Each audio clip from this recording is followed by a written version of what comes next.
Hoje o blog do Sargento Cláudio Dias tem a grata satisfação de entrevistar Carlos Viana, jornalista que participa sempre da nossa vida no dia a dia, através do rádio e da televisão. Na Itatiaia, pela manhã, às 8h45, ele tem uma participação no Conversa de Redação, às 16h05, todos os dias, de segunda a sexta, no plantão da cidade, também na Itatiaia. E à noite, né, todos nós temos a oportunidade de assistir o telejornal apresentado por ele, TV Record Minas, é o MG Record. Sim. Às 18h50. Exatamente, Isso exatamente. mesmo. Carlos Viana, uma satisfação para a gente muito grande. Sargento Cláudio, muito obrigado, viu? Nós que agradecemos. E em nome dos seguidores do blog, eu começo fazendo perguntas. Claro, vamos lá. Fala um pouquinho pra gente da trajetória de vida de Carlos Viana. Quem é Carlos Viana? Em primeiro lugar, o meu abraço a todos. Meu muito obrigado por estarem assistindo. Fico muito feliz de estar aqui com o Sargento Cláudio, a quem tenho uma admiração muito grande. Conheço há muitos anos a trajetória dele como policial, como servidor da sociedade, sempre se arriscando. Então, meu muito obrigado, viu, Cláudio, pela gentileza de estar aqui, de me proporcionar essa entrevista. Eu tenho 55 anos, completos agora neste ano que estamos correndo de 2018, sou casado, tenho 2 filhos, graças a Deus, filhos já mais maduros, 29, 26 anos, tenho um casal de netos, sou jornalista já desde 1995, me formei aqui pelo UniBH, depois me especializei pela Universidade Federal de Minas Gerais, já numa área até muito diferente, na Faculdade de Ciências Econômicas, me especializei em estratégia, administração e marketing, que é uma coisa que eu gosto muito. Eu tenho passagens por vários canais, né, por várias emissoras, e uma experiência de vida muito larga. Eu já comecei a trabalhar com 14 anos de idade, como muita gente sabe que não matou ninguém, trabalhar me fez muito bem, e graças a Deus hoje estou no jornalismo já há 22 anos, acompanhando de perto as notícias da nossa Minas Gerais. Estou na Itatiaia há 12 anos, isso vai completar agora no segundo semestre. Na Record tenho a alegria de estar lá há 11 anos, apresentando sempre telejornais ao vivo, com uma audiência muito grande. Deus tem abençoado que nós temos conseguido um público cada vez maior, acertando, errando algumas vezes, mas numa trajetória, graças a Deus, de muito sucesso, Cláudio. Exato. Um assunto que muito nos preocupa atualmente é a segurança pública. Sim. Inclusive eu sou oriundo desse segmento, né, claro, como trabalho, e a gente fica perguntando, será que tem esperança de um mundo melhor? A gente não sabe. Diante de tanto crime, impunidade, o que você poderia falar sobre isso para a gente? Olha, eu tenho dito que a crise econômica e a política nos roubou muitas coisas, e não foi só dinheiro. Há um produto em falta hoje no mercado que desapareceu, né? Não das prateleiras, mas do coração das pessoas, que é a esperança. Os brasileiros perderam a esperança no futuro. E eu não posso condenar nem dizer que as pessoas estão erradas por um motivo simples. Eu, com 14 anos de idade, quando fui ser mensageiro no Banco de Desenvolvimento de Minas Gerais, eu vivi um Brasil em que os jovens não tinham emprego. Os jovens de 19, 20 anos de idade não tinham oportunidades de trabalho. A gente tinha que abraçar o que aparecia pela frente. Se aparecesse um comércio, você tinha que dar graças a Deus. Eu estou com 55 anos, ou seja, 40 anos depois, o Brasil está do mesmo jeito. A gente não tem emprego para os jovens, a gente não tem esperança. Por quê? Por tudo que tem acontecido em nosso país. E uma delas, em especial, é a questão da segurança pública, Cláudio. A impunidade tem feito com que os brasileiros desanimem. A quantidade de gente que está indo embora do Brasil, pessoas conhecidas, e gente que tinha empresas aqui, gente que tinha futuro, formou os filhos, engenheiros, arquitetos, indo embora. Por quê? Não tem mais esperança. Outro dia no programa eu comentei sobre essa questão, estava vendo lá umas imagens de 2 bandidos roubando as roupas de uma loja, e o rapaz, um jovem de 28 anos, falou assim: olha, eu desanimei, eu vou embora do Brasil, eu não vou ficar aqui mais. Eu montei uma loja, todo dia aparecia um fiscal, todo dia eu tinha que pagar um negócio, agora vem um ladrão, leva tudo, eu vou embora. 28 anos de idade, vai deixar de gerar emprego. Então essa impunidade, gente, especialmente para os policiais militares, ela é um problema grave para quem milita nessa área da segurança. A própria polícia tem estatísticas mostrando que de cada 10 presos, de 5 a 7, dependendo da época, deveriam estar presos, recolhidos, estavam soltos. Então hoje nós temos que mudar no Brasil essas leis. Nós temos que pegar a lei de execuções penais, tá, e torná-la mais rígida, naquilo que a gente chama, naquilo que a gente quer chamar mais atenção. Por exemplo, homicídios, que é um crime grave, tira a vida das pessoas. Não é possível que o Brasil continue com homicídios, começando com 6 anos de condenação. 6 anos, homicídio simples, gente, isso é um absurdo. Homicídio tem que começar com 12 anos cumpridos do primeiro ao último dia. Ah, mas ele não tinha intenção de matar, então não matasse. A responsabilidade é essa. Latrocínio, ah, mas o latrocínio, coitado, ele tem 21 anos de idade, ele matou, mas peraí, ele tem 21 anos de idade e não tem capacidade de pensar, ele tem 17 anos e não tem capacidade de pensar, não. A gente tem que começar a ser muito firme em relação a isso, porque nós podemos então colocar a quantidade de policiais que a gente quiser, a quantidade de viaturas. Nós não vamos resolver o problema da criminalidade. O que os policiais chamam de enxugar gelo é uma grande verdade. Prende hoje, amanhã está solto, é menor de idade, o que for. Então nós temos que mudar essas leis, e no que depender de mim, tenho falado isso, tem anos que eu venho aqui, ó, para e passo com os policiais sobre essa questão da mudança das leis. Nós vamos endurecer esse jogo, pelo menos é a minha proposta, a minha ideia. Certo. Pegando um gancho nessa fala sua sobre a questão do trabalho, começou a trabalhar muito Sim. jovem, eu também, crime e trabalho. Sim. A falta do trabalho, ela é uma condição para o crime, na sua visão? Eu não concordo com isso. Não concordo, porque são milhões e milhões de brasileiros que acordam todos os dias, 4h30, 5 horas da manhã, enfrentam ônibus lotados e vão buscar um trabalho, uma oportunidade. Essa história de dizer que pobreza, que desigualdade, que é diferente de pobreza, né? Desigualdade é uma coisa, é um conceito. Pobreza é outro completamente diferente. Que isso gera criminalidade, não é verdade.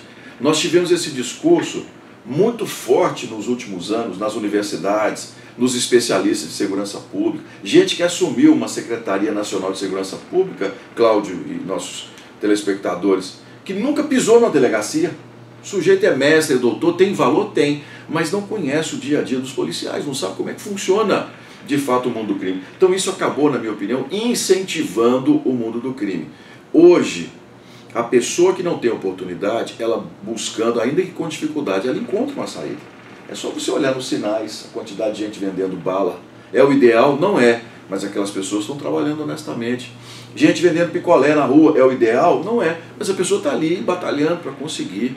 Então essa história a mim não convence. E aos especialistas hoje, a escola começa a mudar, porque as pesquisas mostram que pode até explicar pequenos furtos, explicar algumas situações, né, de criminalidade, mas não do jeito que nós estamos no Brasil hoje.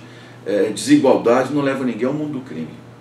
Agora, uma pergunta, Carlos Viana, que não quer calar. E o blog recebe sempre, como grande parte dos seguidores são oriundos da segurança pública, Sim. policiais militares, bombeiros, agentes penitenciários, guardas municipais. E essa pergunta, ela é bastante polêmica. Eu acho que vai ser difícil, né? Mas assim, a nossa amizade nesse momento, ela fica no segundo plano, Sim. porque a pergunta não quer calar. Tá. E eu tenho recebido dos militares, eu tenho que fazer. Claro, né? perfeitamente. Eu recebo nos blogs, de maneira recorrente, que você é contra a aposentadoria dos militares nos moldes que se encontram. Sim. E isso tem criado até uma dificuldade para mim em responder os colegas. Né? Perfeito. Então eu gostaria que você se posicionasse sobre essa questão. Em primeiro lugar, eu agradeço a pergunta. Não é uma pergunta difícil, é uma pergunta boa da gente conversar, e conversar com muita sinceridade e com muita seriedade. Porque os policiais que estão me assistindo agora, eu vou tentar explicar com clareza o que está acontecendo. O que as pessoas muitas vezes utilizam a meu respeito é um comentário que eu fiz em 2013. Eu mesmo já recebi. Há uma coisa apócrifa, alguém na época fez lá possivelmente algum serviço de informação, fez lá um resumo da minha fala, e esse material vem circulando aí nas redes agora, especialmente nessa época do ano. Ele é de 2013. Na época, surgiram os primeiros sinais de que o Instituto de Previdência dos Servidores Militares enfrentava um grave problema de déficit e poderia fechar as portas, falir e colocar em risco as aposentadorias dos policiais. A minha fala foi um alerta sobre esse assunto em 2013, de que se não fossem tomadas medidas importantes, não haveria dinheiro para pagar a aposentadoria dos militares, porque o Brasil vem gastando muito em aposentadorias, em segurança pública, num problema grave. Hoje, praticamente 70% do dinheiro que se gasta em segurança pública gasta-se com aposentadorias. As aposentadorias são injustas? Não. A aposentadoria é correta, a pessoa cumpriu os 30 anos dela, mas é preciso pensar no futuro. E a Polícia Militar de Minas Gerais, responsável como é, diante dessa minha fala, inclusive, criou-se um grande grupo de estudo à época sobre essa questão do déficit do IPSM. E algumas medidas foram tomadas importantes. A primeira delas, o ingresso dos novos policiais militares, praças, só se dá com curso superior. O CFO, a mesma coisa, curso de formação de oficiais, com um nível de direito já formado, a pessoa já com o diploma de bacharel de direito. O que fez isso? Essa medida simples que a PM tomou, primeiro, vai qualificar mais a Polícia Militar, vai torná-la sempre uma das melhores polícias do Brasil, que na minha opinião isso melhora muito, e fez, Cláudio, com que o grande problema das aposentadorias começasse a mudar. Porque você, aqueles que já estão com o contrato, nada muda, essas pessoas têm direito sobre isso. Mas hoje, a idade de ingresso na Polícia Militar, estão aí os dados, aumentou para 24 anos a 27 anos, que nós temos um limite aí abaixo dos 30. O que isso vai fazer? Os novos policiais que estão ingressando no IPSM vão se aposentar com a idade que eu defendo, que já é 55 a 60 anos de idade. Esse é que é o ponto. Eles vão ter a trajetória deles, vão ter a aposentadoria e vão se aposentar mais tarde. Porque, olha, eu tenho muita responsabilidade, personalidade, não voltar atrás naquilo que eu falo com segurança. Eu encontrei policiais, e não vou falar que são errados, aposentados aos 46 anos de idade, aos 47 anos de idade, ingressaram com 16. Isso está errado? Não, é direito deles. Mas é uma situação sustentável para o futuro da polícia? Não. Dessa maneira, a Polícia Militar fica em risco, inclusive, a existência dela como polícia. Mas eu considero esse assunto hoje já uma página virada. Porque se a pessoa está ingressando com 24, 25, 26, 27 anos, acabou o problema, a gente pelo menos já equilibrou a situação para uns 55 anos. Esse é o meu posicionamento. Agora, sobre os 30 anos, por exemplo, eu não sou contra. Por que eu não sou contra? Porque ser policial no Brasil é perigoso. Há um problema grave de saúde para os policiais operacionais. Aqueles que estão na rua, no dia todo. E eu, para não me estender demais, sou muito claro com todos os meus amigos policiais, que tem muitos amigos policiais, de que nós deveríamos ter, inclusive, vantagens para quem vai de fato. A pessoa vestiu farda, quer ser policial, então ele vai ser policial. Ele vai ter todos os benefícios, mas ele tem que exercer a função do princípio ao fim. Essa reorganização interna da PM para aumentar o contingente, o que vem sendo feito. Viu? Eu reconheço que o próprio comando da Polícia Militar, nesses últimos anos, vem tomando providências muito interessantes para que essa situação seja resolvida a contento. As Forças Armadas brasileiras, por exemplo, vou dar um outro exemplo, também enfrentam o mesmo problema. 30, 35 anos, a idade dos oficiais saindo muito cedo da carreira. As Forças Armadas, por si só, eles se reuniram e estão propondo mudanças com o próprio grupo. Isso é importante. Agora, o que eu gostaria, e às vezes eu falo com o Cláudio, falo com outros, é que tem muita gente que é candidato e usa essa fala como forma de querer se aproximar das pessoas. Ele não tem proposta, não tem ideia, não tem personalidade, não tem nada. Mas ele precisa gerar algum fato. Né? E gera o fato em cima de um comentário meu de 2013. Agora, é o meu pensamento. Muita gente pode concordar, muita gente pode não concordar. Mas eu tenho responsabilidade suficiente para assumir e para dizer que foi isso. Essa foi a minha intenção, proteger as aposentadorias no futuro.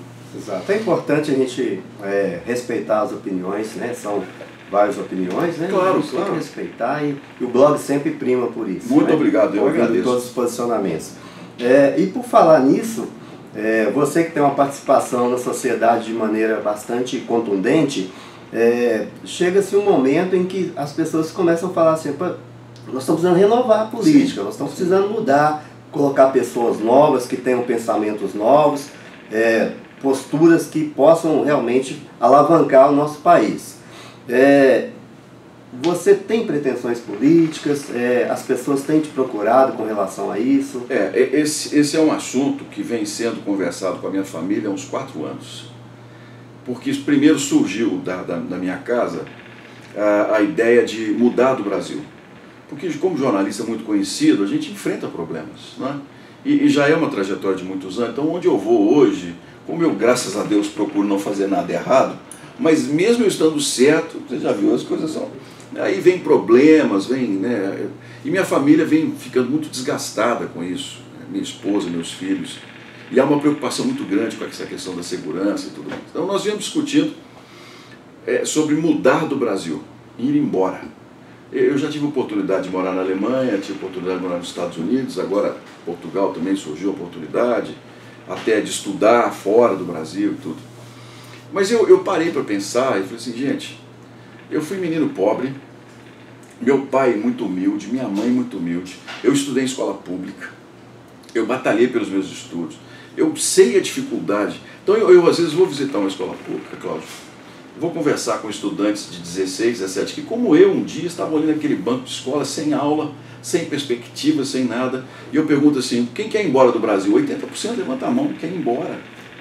Assim, gente, e como evangélico que sou, não nego, né, a minha fé em Jesus, como servo que sou do Deus Altíssimo, há uma palavra que me incomoda muito, sabe? Que assim, olha, quem muito foi dado, muito será cobrado. Então eu considero que eu recebi muito. Eu vou colocar o meu nome à disposição. Eu sou pré-candidato ao Senado, estou acertando com algum partido, quero colocar meu nome, quero colocar as minhas ideias, a minha sinceridade. Se Deus permitisse, se os planos, né, e a população entender isso, de que essa carreira deve ser iniciada, eu vou colocar tudo aquilo que eu conheço, que adquiri de experiência, como serviço. Se não for, glória a Deus, né? Eu vou continuar fazendo aquilo que a vida inteira que eu fiz, que é continuar trabalhando. Ser eleito ou não eleito um dia, eu vou continuar trabalhando. Então estou colocando meu nome como pré-candidato ao Senado, e essa área da segurança pública, especialmente a que você lida, é uma área que eu tenho muito carinho por ela, e tenho muita responsabilidade em chamar para discutir, mas discutir também com responsabilidade, com muita sinceridade, né? No caso da sua candidatura, e tem tudo, né, para dar certo, os compromissos com os mineiros, Sim, com o cidadão mineiro, porque o senador ele vai representar essa fatia do Brasil, no caso Minas Gerais, né? Estado, né? O Estado. Sim. Então, você já tem noção de compromissos, o que você gostaria de fazer em prol, já faz muito, Sim, né, como cidadão, como profissional, mas o que você gostaria de fazer por Minas Gerais, pelo mineiro? Olha, existem questões que são urgentes. Algumas eu vou elencar aqui para que a gente possa trabalhar. Primeiro, a mobilidade.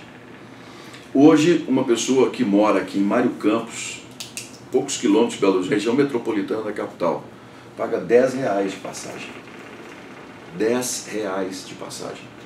Quem mora em Caeté, R$9 e pouco de passagem, né, um valor assim. Então a pessoa que vem trabalhar em Belo Horizonte, primeiro ela já não consegue emprego, porque o preço da passagem. Aí você vai para o metrô sem investimentos, você vai para os ônibus caros, ruins. Então o Senado é uma casa onde se pode rediscutir um modelo de modais para o Brasil. Eu tenho uma experiência muito interessante que eu aprendi na Alemanha, no tempo que eu trabalhei na Lufthansa, uma companhia aérea. A gasolina lá subsidia o transporte público. Aqui no Brasil essa ideia chegou por meio da CID, que é Contribuição de Intervenção do Domínio Econômico. Mas com o governo, o que aconteceu foi para o Caixa Único. Então o dinheiro some. A gente precisa rediscutir a utilização dessa CID para reduzir o valor do preço da passagem. É uma das primeiras coisas que a gente pode fazer no Senado, que é essa redistribuição do dinheiro e utilizar de uma forma correta. Segundo, o Brasil precisa de um novo marco ferroviário, que é isso, linhas de trem de ferro. As poucas que nós temos estão nas mãos de mineradoras que compraram lá na época do Fernando Henrique Cardoso, era um outro Brasil, mas elas querem antecipar, Cláudio, os contratos. Por que elas estão querendo antecipar contratos que vencem daqui a 10, 15 anos? né, e estão jogando muito dinheiro para conseguir nesse governo agora do Michel Temer. Elas querem manter esse domínio sobre as ferrovias. Aí o que acontece?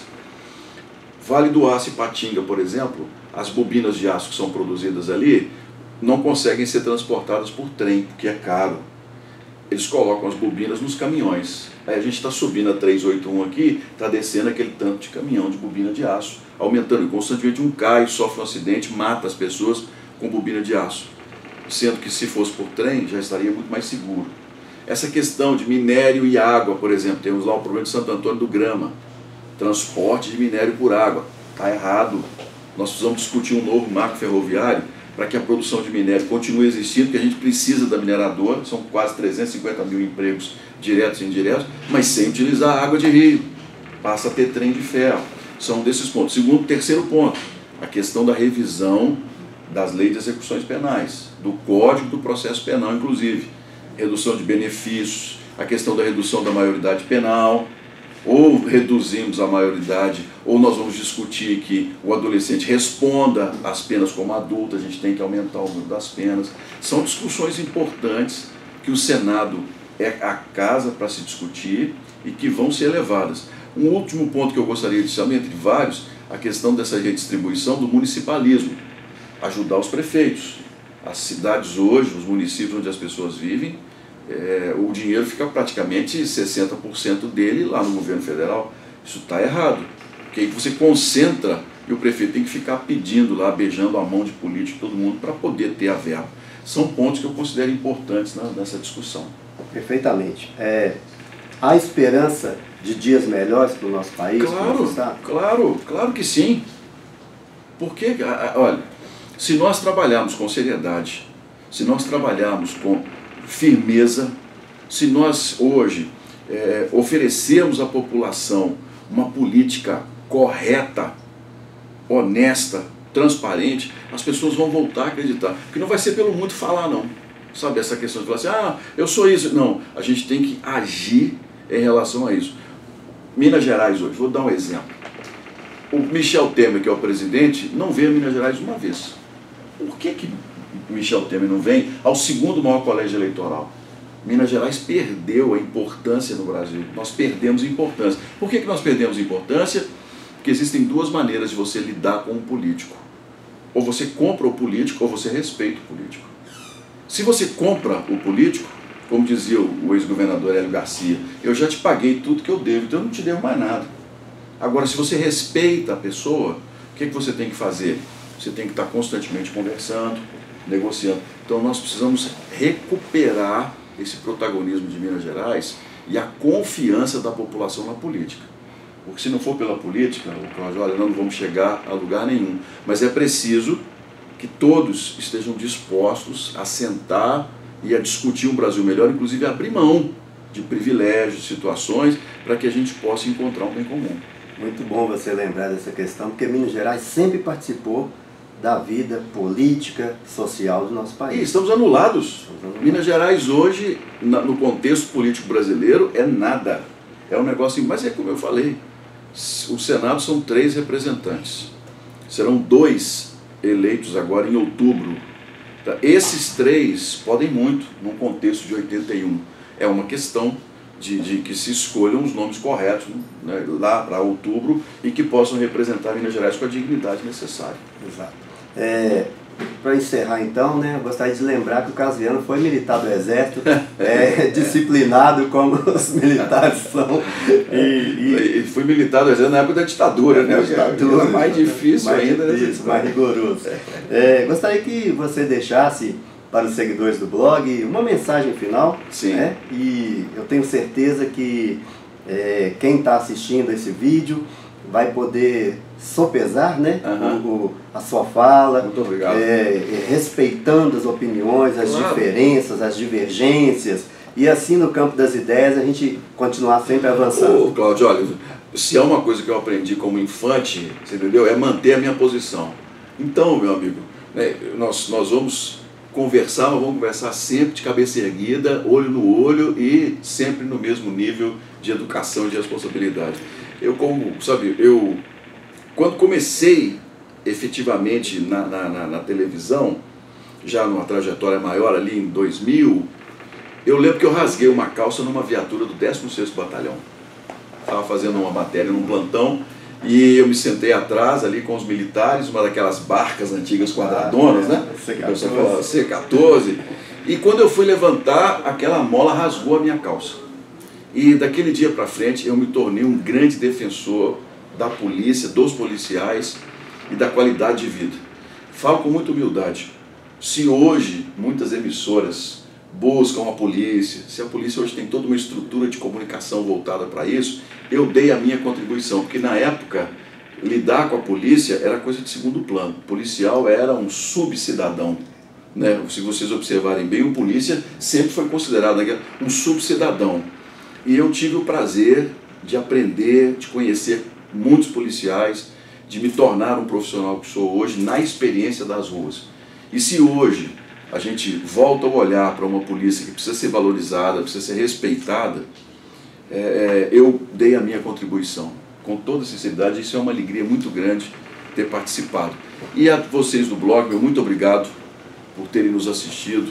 Peço a Deus que abençoe a cada um, a sua família, a sua saúde, de coração. Né? Como eu já disse, na vida a gente acerta muitas vezes, erra algumas vezes, mas Deus tem nos permitido seguir em frente e ser bem-sucedidos. E a você muito obrigado, viu, Cláudio? Obrigado por mais uma vez nos entrevistar aqui no blog. Nós que agradecemos e peço, né, um aperto de mão em nome de todos os nossos seguidores. Que Deus abençoe. Muito obrigado, Carlos Viana. O blog do Sargento Cláudio Dias, Renovação, Ética e Transparência, se despede em mais uma entrevista. Um abraço e até breve.